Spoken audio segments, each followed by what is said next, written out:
You're listening to the Hal And Steve English podcast, a comfy place to talk about all the great and not so great parts of teaching ESL abroad. I'm Steve, and today we're going to talk to Jack Glowacki, an ESL teacher who started in 2001, and he's currently the CEO of Shane English South Korea and the man behind Living Korea and Crypto Father YouTube channels. Stay tuned.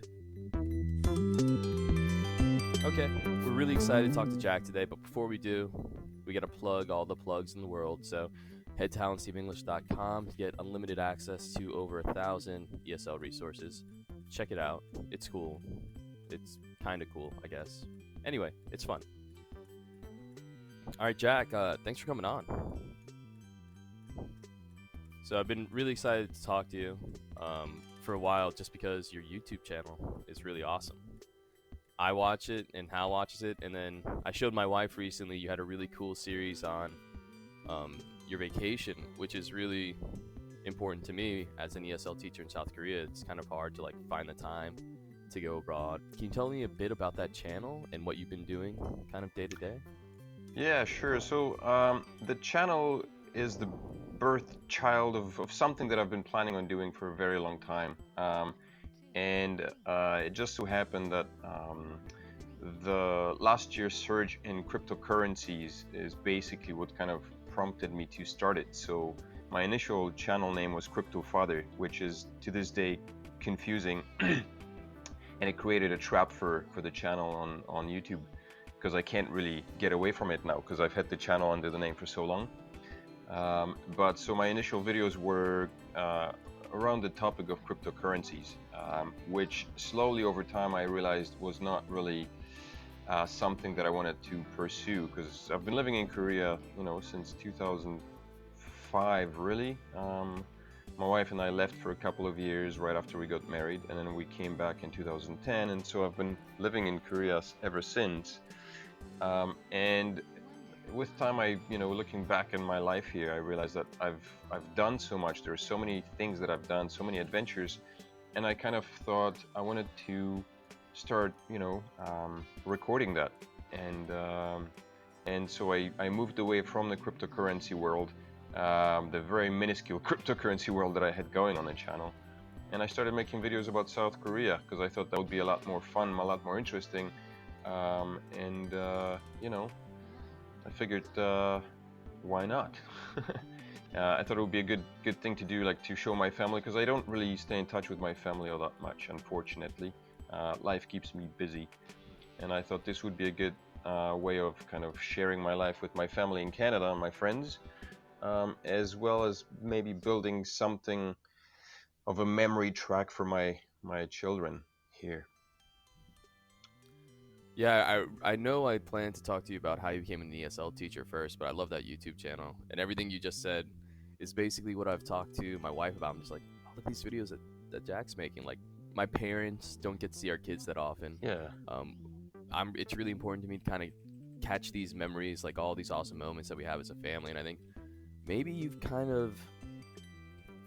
a really interesting niche there of, the husbands and the wives who are expats who end up living abroad, and I think it's so interesting to see somebody else live that life, and you can really empathize so much with it.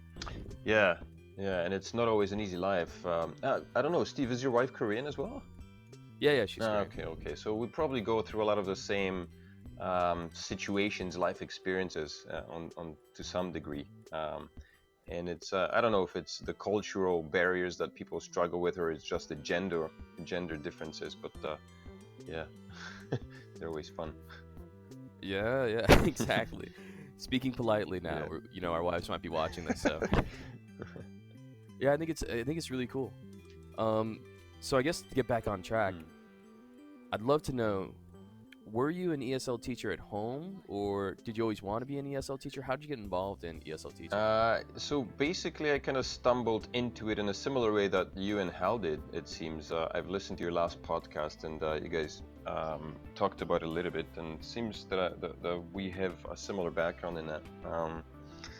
I started teaching ESL in 2001, I believe, or so, while at university, and while I was doing I was in my third year. I was in Vancouver, British Columbia, um, and I picked up ESL teaching as a part-time job, and I was doing that for a year to a couple of students. So that was in 2001, I believe.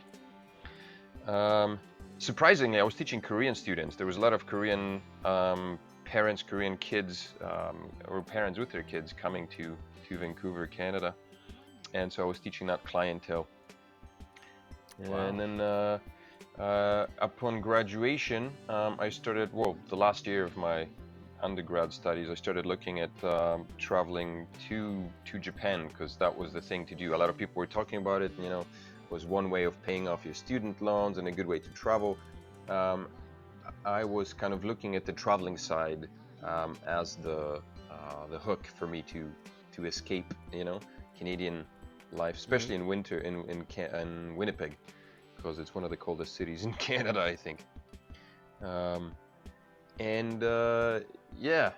Japan was kind of a fantasy of mine. Visiting Japan was a fantasy of mine for a long time. So all these aspects kind of came together, and I got to push finally with a friend. We made the move, and that was in 2004.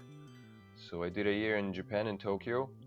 Very good, very interesting year. And then after that, I moved to South Korea in 2005. Wow. So that's a really interesting route to go. I want to ask you about, teaching in Japan and the lifestyle and the teachers groups over there. But before I do, I'd like to ask you about that big transition or the big decision to go abroad, because I think everybody plans to do 1 or Yeah. 2 years, but what interests me is, the long-term Right. expats. What did you think before you left? How did you view this new adventure of yours? Well, my personality kind of does not allow me for long term for the setting of long term goals. So I never really do things, with like a prolonged goal in mind, thinking I'll be there for 2 years. So when I was leaving for Japan, it was more of I'm going to Japan and I don't know what's going to happen next kind of deal.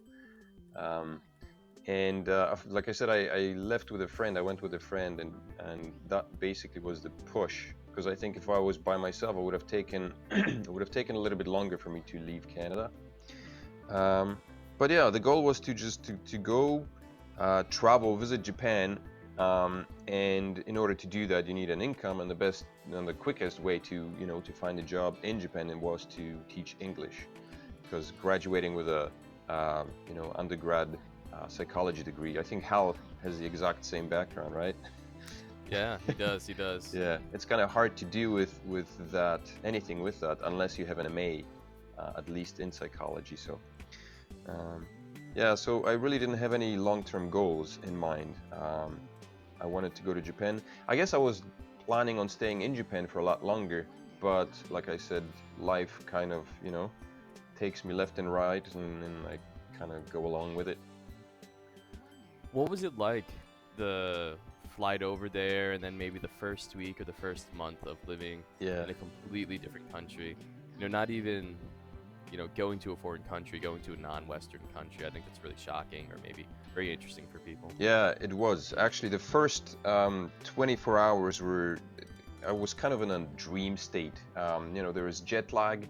There was the fact that I hadn't slept for, I don't know, a prolonged period of time. I'm not a very good sleeper on the planes or trains or whatever. So, the flight is about 10 hours, I think, from Canada to Tokyo. And by the time I arrived, I must have been awake for probably like a good 18 hours or a little bit less. And then we arrived somewhere early in the day, which meant that if I had gone to sleep then, well, first of all, we didn't have any accommodations arranged. Or we did, but we had to find it. Nonetheless, we arrived early in the day, and so as a result, I wanted to push through the day, and go to sleep at a decent hour in the evening, which means that I was up for over 24 hours. So by the time evening came, I think around 6 o'clock, I was literally, I felt like somebody hit me over the head, and I was just kind of stumbling through the cities of Tokyo, dazed and confused. When the evening rolled around, we stayed in a ryokan first night, which is like a traditional Japanese guest house, I guess, or a hotel. And the ryokans are made in a traditional Japanese way, in which the doors are made of like the rice paper and wood. So any and all sounds that occur outside of the room, it's almost like, it's right next to you. And so my whole night experience was just like on the verge of delusional strangeness. It was just the most bizarre evening. I had hallucinations. I thought there was somebody in our room. There was nobody there. But so yeah, the first day was quite strange. And then when you get to Japan as an ESL teacher, or if that's your goal, for the most part, you need to find a job once you're there. Like Korea has this thing where you can apply for a job from abroad, and then you come here and you're basically, heading straight for your employers for your accommodations. Whereas Japan, for the most part, I don't know if there are any companies that actually do hire, or ESL companies or schools that hire people abroad. But for the most part, you get to Japan and then it takes about 3 weeks to find a job. So prior to leaving Canada, Wow. I read through The Lonely Planet, and basically that's what they said. It's going to take you about 3 weeks to secure a job. 3 weeks or 3 months? Oh geez, I don't remember now. Could I ask you Yeah. about that really quickly? That's really interesting. So that's even scarier. So you didn't secure a contract. You didn't have any discussions with recruiters before you arrived in Japan. You literally decided that I want to teach in Japan, and I guess I'll have to figure it out when I get there. Yeah, basically. Wow, that's incredible. Yeah, and so the statistics said it'll take you a certain amount of time to secure your job. I guess it's about 3 months, possibly. I can't remember exactly. Anyway, I basically fell into the rubric of the expectations. I applied, every day I would apply for jobs. There was a lot of advertisements, so I applied here and there and everywhere. Finally, I got an interview. Japan holds 2 interviews. There's the introductory interview, and then there's the second kind of welcoming interview. It takes about 3 months for the employers, for the government to process your visa. At which point most employers kind of hire you, and you work, illegally, so to speak. And then once the visa is processed, you need to leave the country and then re-enter it, and you get a work visa upon re-entry. So that's basically what I did. Wow. So what type of academy or public school did you end up working at? So the first school that I worked in was an adult language school. An adult meaning there were no children. All the students were 18 and up. So it was a very good first year experience because it, you know, eliminated the pressure that comes from like teaching children for the first time. Teaching adults was a little bit more relaxed. You can communicate with adults a little better. It makes teaching a lot easier, especially for inexperienced teachers, such as when I was there. And so, yeah, the overall experience was really great, actually. A lot of the students, because there were most students were in their early 20s. This was a decade ago as well, so I wasn't an old geezer like I am right now. So, we were able to hang out with the students after classes, and had soccer games on the weekends. We'd go out drinking, hanging out, and it was a good social scene. Could you tell me about the relationships that you made in the first week or first month, and kind of what you guys ended up developing into, maybe lifelong friends, maybe short-term friends, and what did you guys do for fun? What did you guys end up doing for fun in Japan in 2004? So I can't remember the first week or month, to be honest with you, of my That's of my alright. employment there. But some of the teachers, some of the students, even I talk to this day still. There's a couple of students that I'm still friends with on Facebook. There's a couple of former Japanese teachers, and like I worked with Australians and Kiwi, New Zealanders, New Zealanders and one Tasmanian student, Tasmanian teacher. There was a couple of guys from England. So I basically remained in contact with most of the teachers, the foreign teachers, as well as some of the Japanese teachers and a couple of students. So this is like, you know, a decade later, over a decade later, and we're still in touch. I don't know, Japan is a pretty expensive place to live, as you can imagine, especially Tokyo, right? So some of the things that we did with the students were, like I said, we'd hang out, go and play soccer on the weekends, go out drinking, because everybody was, you know, legal drinking age. We'd sometimes book excursions. Tokyo, there's a lot of stuff to do in and around of Tokyo. So we'd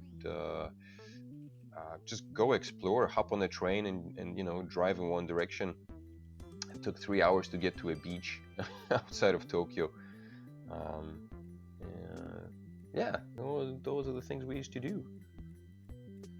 On a future podcast, if you're gracious enough to come back, I'm gonna have to have you compare Japan to Korea for me, the teaching lifestyle and what life's like in the different academies. Yeah, sure. Schools. I was curious though, in that first year, did you ever experience any really big cultural differences that gave you a hard time? And if so, how'd you overcome them?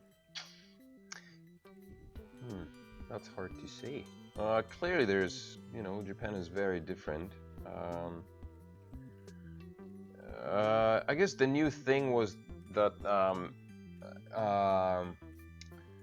if Tokyo has there's a hard right-wing sentiment going on around Tokyo, and you would have little vans kind of cruising around Tokyo downtown, blaring through their speakers in Japanese, blaring like right-wing propaganda, urging foreigners to basically leave Japan and get out of Tokyo. So I didn't know what it was until one of my colleagues mentioned that, and you know, for the most part we just laughed it off because it's not really invasive, it's not non-threatening, and I think it comes from like the older generation Japanese. The younger crowd tend to be very, you know, just they're really laid-back people, I guess, in some sense. But there is a very strong working etiquette in Japan, as you know, I think you know, and most of the world can imagine. You will see salarymen kind of stumbling about late at night, drunk, and these are the very same men that go to bed for 5 hours, wake up early in the morning, and then head back to work. So like Tokyo itself is a very interesting city. There are like isolated pockets of the population that have their own niches of doing things. In a busy city, like, I don't know, there's 12 million people living in Tokyo, so it's massive. And you know, some of the busiest intersections, like, have you ever watched Lost in Translation, the movie? I did many years ago. I can recall bits of it. That movie, I found that movie to be very good in kind of conveying the sentiment that the experience of living in Tokyo. It's got like this strangeness to it, and that's what it feels like to live in Tokyo. There's 12 million people, but when you are in like Shinjuku or Shibuya, and you're crossing one of the iconic intersection it's just a massive intersection, and it's got like 12 different, you know, directions in which you can go, and there's just crowds and crowds of people passing, but it's almost like every one of these people lives in their own world, and if you happen to bump into one of them, they'll be startled that there's another person in front of them, you know. So like you live in this kind of ant hive of movement, but every single of these ants lives in their own kind of little world. So it's a very, very bizarre, almost an alienating experience, you know. So that's a major cultural difference, I would say. Did you and your friend who you went to Japan with end up having similar experiences? No, our experiences were very different. So first of all, like, I was working, she was not, and basically she left after 6 months of being in Japan. So yeah, she was there for as a tourist kind of for 6 months. Yeah. Okay. So you didn't really need her support after a No, while, probably after no, that no, first month. no. Like we were there So for yeah, 3 months as tourists. Because Canada, upon entry to Japan, you get like an automatic 3 months tourist visa. So that's what we got, and then we left Japan. We went to Thailand, and then renewed our visa for another 3 months upon re-entry. And in some countries you can do that a lot. Like if you're in Thailand, you can hop borders, every 30 days as a Canadian and get a renewed stamp. But because this is Tokyo or Japan, the living costs are a lot more expensive, and the border crossing guys start to get a bit suspicious about how it is that you make your living in Tokyo without working, right? How are you paying for things? So they start getting suspicious, and you can't really leave Japan and re-enter on a tourist visa as readily as you can in Thailand, for example. So how'd that year end up for you? A lot of people end up thinking, "Oh, I'm definitely going home. It was a great experience," or "I'd like to renew for 1 year." But you did something a bit different. So I'm real curious about what you were thinking leading towards the end of that first year in Japan and how that brought you to Korea. There's a lot of things going on in my life actually at the end. So life in Tokyo was a bit towards the end was a bit stressful. Tokyo is a city that's great, but if you're not careful as a young man, it can eat your life, so to speak. You really have to kind of have a solid head on your shoulders. I did a lot of partying, a lot of drinking in the first year, and so um, at the end, I left Tokyo for a couple of months. I lived in Paris before the end, and I came back, and I was in Tokyo for another 3 months before actually leaving it. And the last 3 months, I was struggling emotionally with certain things. I was having a hard time finding a job, another full-time job, which was bizarre because the visa situation in Japan is very different. Like when you come to Korea, basically your employer sponsors you and you belong to your employer. Like that's the E2 visa. In Japan, once you get your work visa, you are an independent employee. You do not belong to the employer. The visa that you have is yours, and you could basically just break your contract and leave. I'm not recommending to do that, but that's technically what you could do, and there have been many people who know known to do that.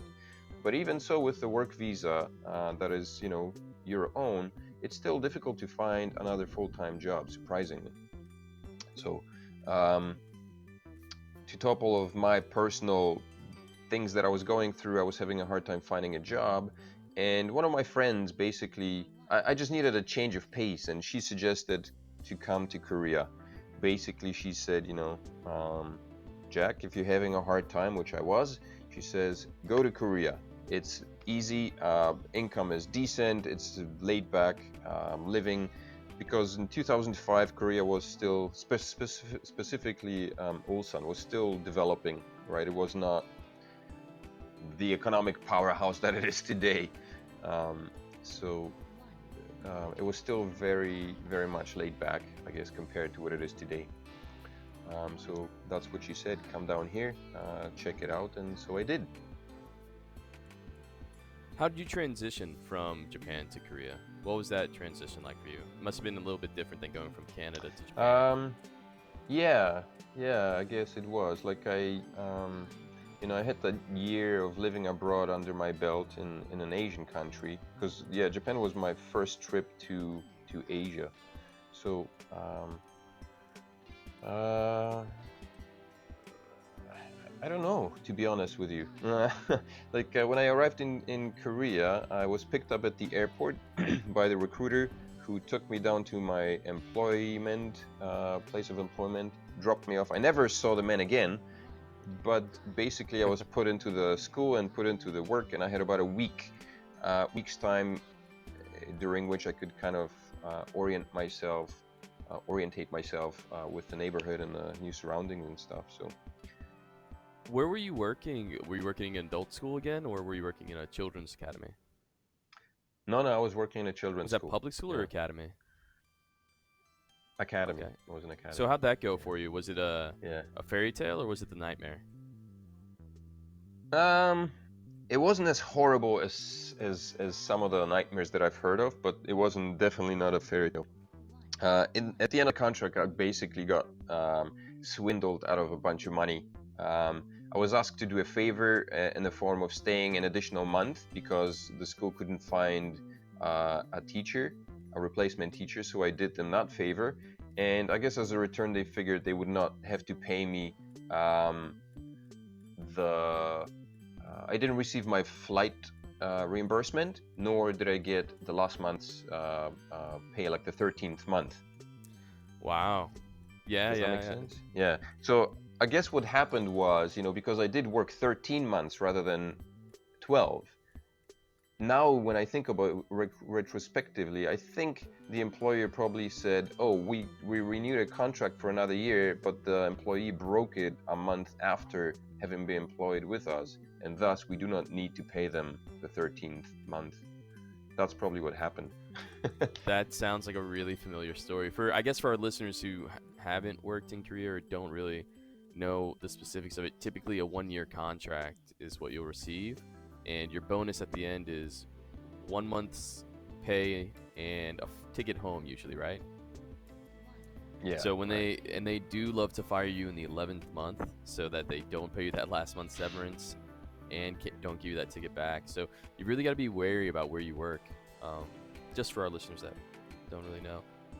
Yeah, this still happens to this day, from what I understand. My right? friend worked at a hagwon for 5 years here recently until about a year and a half ago, and the academy did not pay him the Wow, accumulated shocking, man. 5-year severance pay. And yeah, it's going on a lot. Wow. It still goes on. It's shocking that it still happens to this day. I could talk about that for days, but I guess you were in Ulsan that first year in Korea? Yeah, I was in Ulsan. The first year in Korea, I was in Ulsan. I moved to Busan since. Then we moved to England and Turkey, and then we came back to Korea to Gyeongju, then Masan, and then we ended up back in Ulsan. That's the coolest life. Can you tell us? So I assume you met your wife in Ulsan. Is that right? Yeah. I met her here towards the end of my first year. So your experience in Korea might have been shaped by just kind of, falling in love, getting married, and then going on with that next journey in your life. Could you tell us about that? Ooh, I don't know. What's there to tell? I met my wife kind of the traditional way, through a friend's friend. My friend was dating a girl. She was Korean, and one day he calls me up, says, "Hey, Jack, come on over. I'll introduce you to my girlfriend's friend." And his girlfriend's friend and I ended up getting married, and he did not, or they did not. And then we just, like, when I met my wife, we basically communicated using hands and feet, because her English was not that great. My Korean was absolute, disaster. And so we were having a lot of fun kind of getting to know each other, communicating in a very broken way with a lot of alcohol and body language. Oh, that's adorable. And then we just kind of went along. My wife is not like, I don't know, she's, I guess, non-traditional. She has a non-traditional Korean background. She moved out of her house quite early, and lived on her own. She had a career or job. I guess she was an interior designer when I met her, and she's been doing that for a few years. And so yeah, our lives kind of aligned. I didn't get to meet her family for a couple of years, I think, after we met. I met her sister, but not actually her parents. So yeah, it was very interesting to meeting my in-laws. They're good people, though, very good people. So during that first year, you met your soon-to-be wife, I suppose? Yeah. And so how long did you stay in Korea together before you moved abroad? 2, 6, 7, 2 years. Yeah, 2 years. And did you guys end up getting married in Korea before you went abroad? Yeah. We got married in Korea, and the goal was basically to leave Korea and never return. Um, we ended up going to Turkey, and kind of spending our honeymoon in Antalya, which is on the coast of the Mediterranean Sea. Um, and that was a week there. It was very good. Antalya is a beautiful place, very nice. And then we moved to England, where I started doing my MA in linguistics.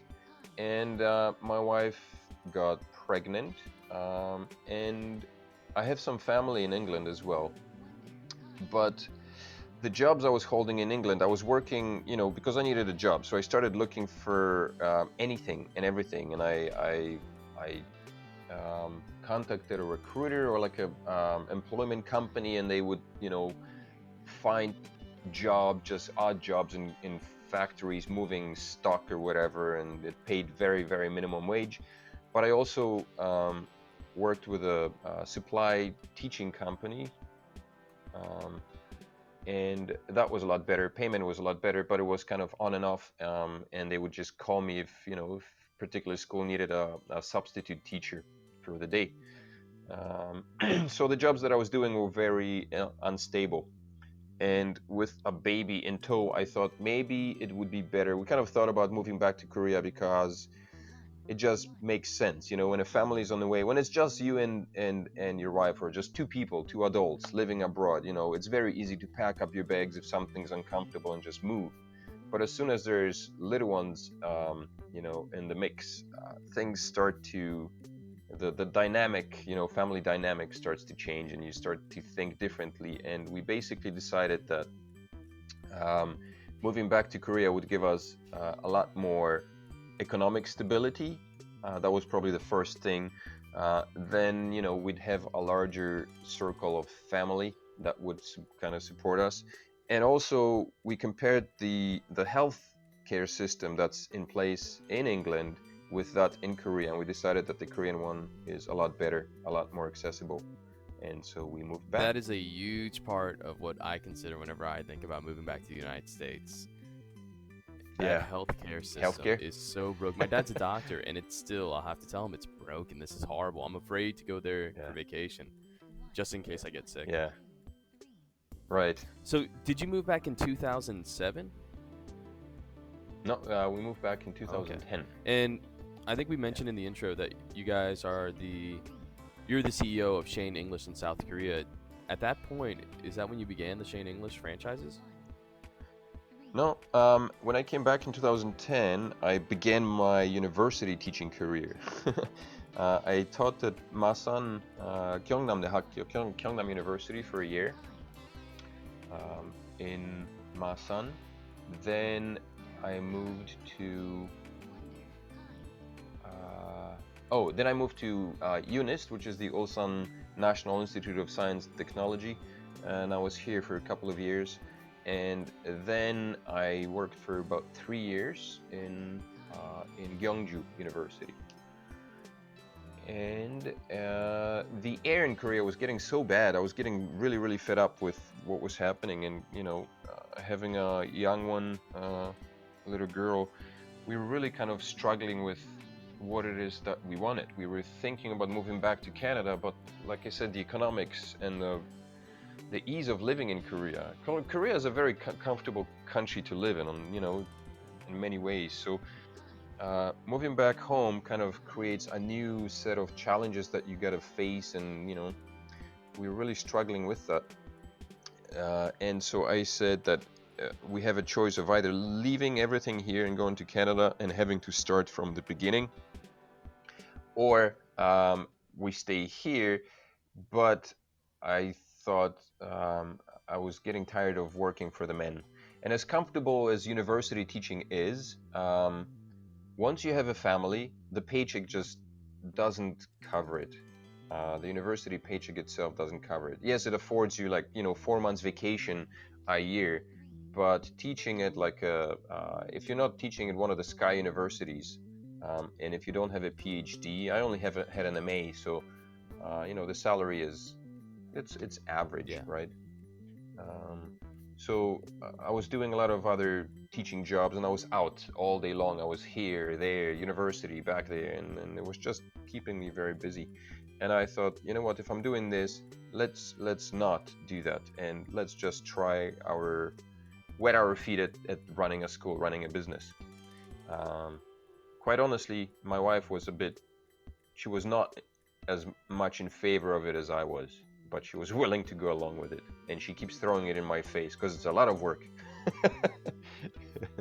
It's a lot of work running a school, but yeah, we're doing it. I'm really envious of the folks who do have university teaching experience, and then I'm doubly envious of the people that do university teaching along with a study room.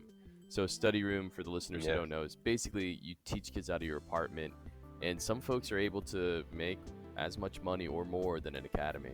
So I was wondering, did you think Yeah. about that at all, doing university teaching along with study room? I did all that. Oh. I was teaching at university. We had a study room, and I was teaching private classes in companies. And so our income was quite good. Um, but I was busy. Like I never got to see my kids, hardly ever, because I was in and out of the house. And it just felt, I don't know. I wanted something different, something more concrete, something less hectic, I guess you could say. How many years did you do the university combination with the study room and privates? Um, about 5, I Wow, think. that's 5 such a or long 6. time. Yeah. Yeah. I've heard that it's Very long time. definitely exhausting, and especially I'm a kind of new dad, 18-month-old. It's weird Hmm. how. Thank you, Congratulations. thank you. Congratulations to you. About 8 years too late, but congratulations. It's weird how much regret you have when you're not able to see them. Like even if it's an hour a day or like in the morning, 30 minutes you don't see them Yeah. at breakfast. You really regret that. Yeah, exactly. Especially when you're a new dad, man. Yeah, I think everybody in your life must appreciate that you changed to a Hagwon. You know, just because you're able to see the family a lot more. Yeah, that's questionable, I guess. Like, at least my kids can, they're here sometimes, so I can see them throughout the day sometimes. But in the end, like, I'm able to start the Hagwon work a little bit later, so I get to see my kids in the morning. I take them to their respective, educational institutions, and I set off about my day. But then oftentimes throughout the week in the evening, I get home and they're asleep. Like Mondays, after the podcast, it finishes at 11 o'clock, they're sleeping. So, and there are occasions throughout the week when I teach a little bit longer, usually adult classes.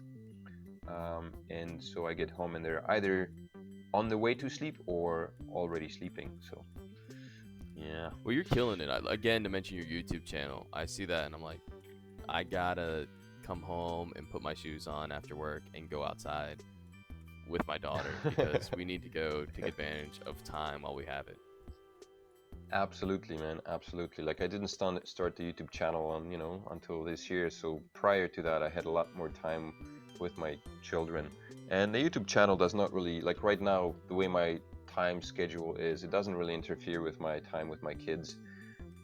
Because I do it most of the time either with them or when they're in school. So it's not a problem. But yeah, the YouTube channel is great. Like I've been learning a lot. It's a lot of work. It is a lot of work to grow your YouTube channel. Like I've been actively uploading content for the past almost 8 months now. I've got about 150 videos. The first 20 of them are, like I said, they were geared towards cryptocurrency, and they're not very good. I keep them right now simply because of the views. The ticker is on there. But it takes a lot of time to promote your channel, to build the to make the content, to edit it, to promote the channel, gaining subscribers and all that stuff. It's kind of it's a game, but it is fun in a way, because it's, you're creating something that is hopefully of value to some people.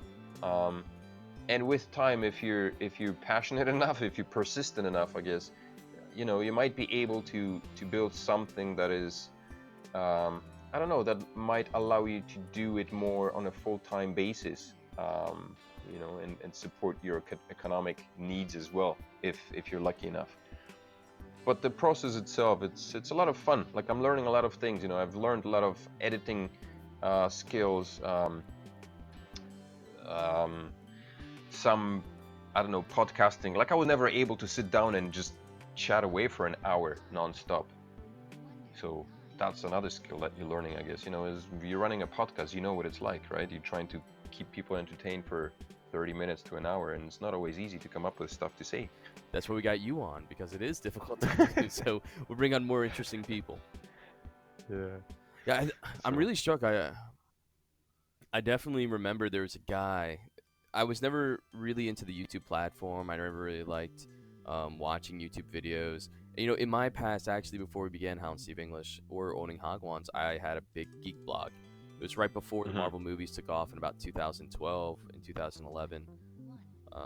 And I kind of missed that YouTube train. But I remember through the years, there were people that I liked, usually food YouTubers.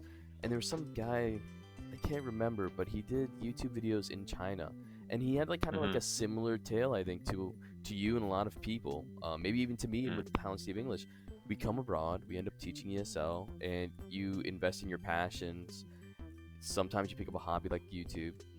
And I remember he was making really quality content about traveling around China and eating really cool Chinese food. And for 2 or 3 years, he had at most like a few hundred or a few thousand subscribers. And then suddenly, 6 months, a random 6 month gap existed. And at the end of that 6 month gap, he was, you know, at 500,000 subscribers. I think his name was the Food Wow. Ranger. So Oh yeah, interesting. yeah, Is he still around? yeah, he's a big boy now. So he's Nice. pumping out a ton of videos on Chinese food. Anyway, when I came across your channel, I was like, this is really interesting stuff. Actually, this is stuff that speaks to me as, you know, a dad in Korea or an expat dad abroad teaching ESL. And I was like, this is good. This is gonna find people. Well, thank you, man. I'm glad that you're out there and enjoying it. Yeah, well, now I got to go on vacation. I got paid for vacation because you had a really awesome video of going to Malaysia, right? Yeah, that was a really good trip. It was kind of hectic getting it set up, prepared, but like, I love traveling. You know, my wife's saying, like, we both love traveling. If we could do it full time, and that's what we would do. Unfortunately, life is not that easy. So, yeah, whenever we get a chance, Malaysia was great. We went to Kota Kinabalu for a little bit, yeah, close to a week, I guess, maybe, something like that. Very good stay. People in Malaysia, this was our first trip to Malaysia. People there are fantastic. I really like the Malaysian people. And it was a good experience. Very nice to go visit new places. Definitely. I'm going to have to ask you after the show, but I need to figure out how, as an academy owner, we can figure out our vacation schedule, because it's really difficult. The parents expect you to teach pretty much every day except the government holiday. Yeah, it is difficult. I guess as we're winding down here, I just should ask you, do you have anything that you want to tell the listeners, any advice, any really good tidbits that kind of sum up how to embrace this life abroad and be somebody like you who really kind of create a new life and a new lifestyle through it? Man, I don't know. Just take it one day at a time. I think people tend to get overwhelmed. I see it in my wife. I don't know if that's like a gender difference or if it's just my personality. I try to make life as simple as I possibly can. You know, life is difficult as it is, so find a way to make things simpler, to simplify things, to make things easier for yourself rather than more difficult. And, you know, to avoid boredom, stay away from weekend drinking and explore the country. Because one of the kind of things, when I look back on my like early years in Korea, you know, I mean, this was all part of the lifestyle and was fun, but doing it every weekend, now that I think of it, you know, going out, drinking on Saturdays and then basically wasting the Sunday away because of a hangover, that's kind of a waste. So there was a lot of time that I could have done a lot more. So I'm trying to do it now. And yeah, just enjoy your stay, do things, explore, experience, do whatever you can and everything you can, you know. If you see something new, don't shy away from it and try new things. You live only once, so why the heck not? right? Absolutely. And can we plug any of your stuff here at the end? Yeah, go for it. What are we plugging? So I guess if any of our listeners are ESL teachers in Korea and they're considering what to do in their next step, or maybe they want to um, enter into the academy sphere, you own a franchise, or how would I explain that? Yeah, well, so Shane English is it's an English-based franchise. We've got a head office in England and another one in Taiwan, which kind of takes care of the Southeast Asia or the Asian area. And we opened up our first school in Ulsan. It is a franchise, so we have a full-blown curriculum, books, flashcards, and teachers' aids and everything else that needed, and we keep developing it. And basically, if you are interested in starting a Hagwon of your own, um,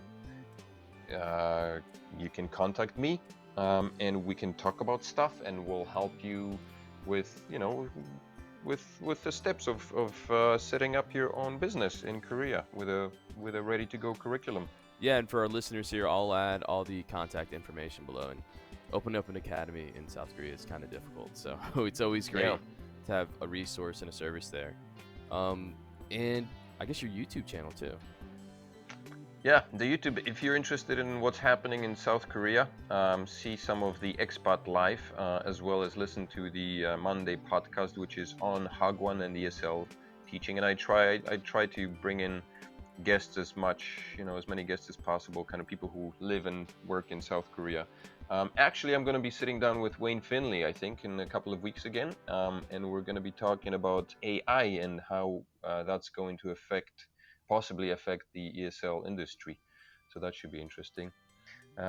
So you can find my channel on YouTube by probably if you just type in Crypto Father, because like I said, the YouTube algorithm is kind of still going through this. I'm trying to change the channel name to just Living in Korea, but if you type in Living Korea Crypto Father, then you should be able to find the channel. All right, well, great. Jack Glowacki, thanks so much for coming on here. Thanks, Steven. All right, and to all our listeners, we'll catch you next time. See ya.